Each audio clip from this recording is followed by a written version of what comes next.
চলছে আন্দোলন, বিক্ষোভ।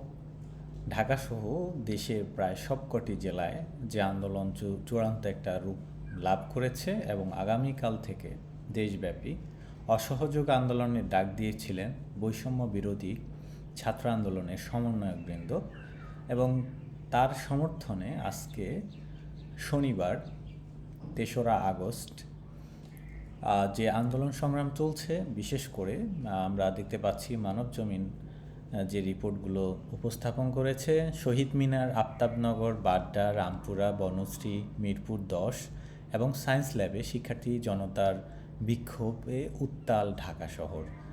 এবং গুরুত্বপূর্ণ খবরগুলোর মধ্যে এই মুহূর্তে যেগুলো রয়েছে, আমরা আপনাদেরকে এখন দেখাবো আফতাবনগরের আপডেট পরিস্থিতি। আফতাবনগরে এখন যেটি চলছে সেটি আপনাদেরকে একটু দেখাবো। আফতাবনগরে হাজার হাজার শিক্ষার্থী বিক্ষোভ মিছিলে অংশ নিয়েছে এবং তারা প্রতিবাদ জানাচ্ছে স্লোগানে মুখরিত।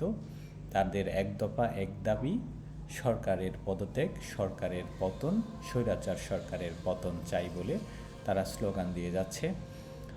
আমরা এছাড়াও এখানে যেটি দেখতে পাচ্ছি, আফতাবনগরে শিক্ষার্থীদের শান্তিপূর্ণ বিক্ষোভ মিছিল চলছে এবং বিক্ষোভ কর্মসূচি চলবে।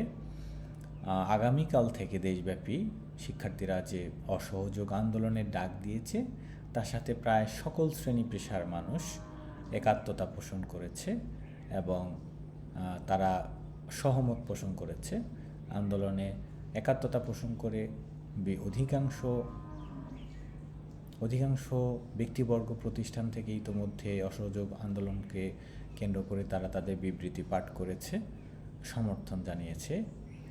আর প্রথম সারির পত্রিকাগুলোতে আমরা দেখতে পাচ্ছি বর্তমান এখন এই যে আজ দুপুর 2:58 আমি বসতে চাই, তাদের কথা শুনতে চাই, সংঘাত চাই না বলে প্রধানমন্ত্রী শিক্ষার্থীদেরকে গণভবনে তার সাথে আলোচনায় বসার আহ্বান করছেন। কিন্তু শিক্ষার্থীরা অর্থাৎ বৈষম্য বিরোধী ছাত্র আন্দোলনের সমন্বয়কবৃন্দ তা প্রত্যাখ্যান করেছে। তারা বলেছে যে ডিবি হেফাজতে থাকাকালীন অবস্থায়ও তাদেরকে প্রধানমন্ত্রীর সাথে বসার জন্য বারবার চাপ দেওয়া হয়েছিল, কিন্তু তারা তা প্রত্যাখ্যান করে অনশন করে গিয়েছিল।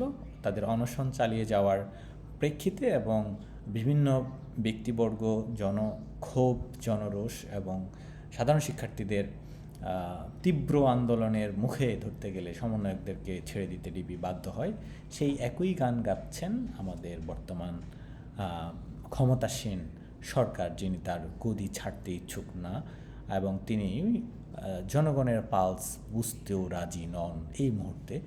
এবং আমরা দেখতে পাচ্ছি বিভিন্ন জায়গায় কিছু সহিংসতার ঘটনা ঘটেছে, যেমন শ্রীপুরে পুলিশের গাড়ি ভাঙচুর এবং অগ্নিসংযোগের ঘটনা ঘটেছে।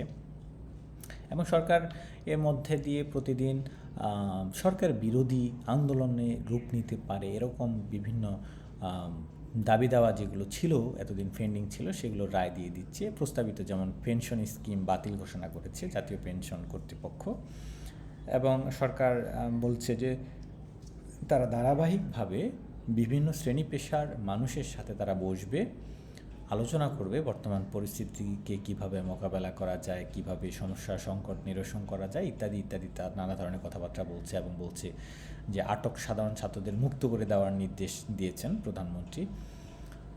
এছাড়াও আরও বিভিন্ন খোঁজখবর আসছে। দেশব্যাপী অসহযোগ আন্দোলন নিয়ে জরুরি নির্দেশনা দিয়েছে কোটা আন্দোলনকারীরা এবং বৈষম্য বিরোধী ছাত্র আন্দোলনের 158 সদস্যের কমিটিও ইতিমধ্যে ঘোষণা করা হয়ে গিয়েছে।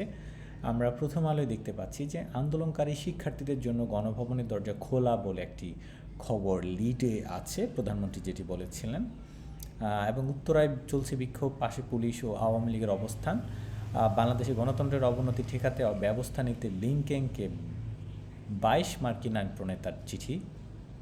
খুলনায় পুলিশ সদস্য হত্যার ঘটনায় মামলা, আসামি 1200। আমরা জানি ইতোমধ্যে প্রায় 12,000-এরও বেশি মানুষকে গ্রেপ্তার করেছে আইন শৃঙ্খলা রক্ষাকারী বাহিনী। ডেইলি স্টারেও একই রকমভাবে আমরা দেখতে পাচ্ছি protesters start gathering at Mirpur 10। Mirpur 10-এ আন্দোলনকারীরা তাদের বিক্ষোভ অব্যাহত রেখেছে এবং অনগোয়িং প্রোটেস্টের প্রেক্ষিতে national committee on security appears to hold meeting tomorrow. তারা আগামীকালকের মিটিং হোল্ড করেছে। দেখা যাক কী অবস্থা হয়, আমরা আপনাদের সাথে শেয়ার করব, আপডেটগুলো নিয়ে আলোচনা করব। সেই পর্যন্ত আমাদের